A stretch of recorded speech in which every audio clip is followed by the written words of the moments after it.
All right, let's trace the journey of IoT data, from a simple sensor all the way to a smart decision. So what happens next? It's way more than just a number. It's how raw data becomes a smart action. And to make this fun, our guide is a smart chocolate vending machine. Let's see how it all works.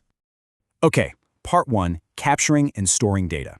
The use case here is simple. If you don't get the data, nothing else matters. So, data comes from two kinds of devices. Passive ones need a little nudge, while active ones just report in. The data is then collected and double-checked. These first steps are crucial for making sure it's good quality. Part 2 is about organizing that chaos. The main use case, making raw data useful for spotting sales trends. And our main tool for that? A database. Think of it like a super organized digital library for all our info. So you've got two main choices here. SQL databases are really structured, while NoSQL is way more flexible. With SQL, you can ask super specific questions, like show me all sales for that one flavor last Tuesday. Now for part 3, turning data into insights.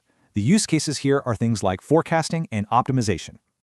Analytics pretty much happens in 3 phases. First, you look back, then you look ahead, and then you decide what to do. So let's apply this directly to our chocolate machine use case, right? So we can see what's sold, predict what's going to sell, and even get advice on where to move the machine. But to do all this fast, how you store the data really matters. Use rows for transactions, columns for analysis.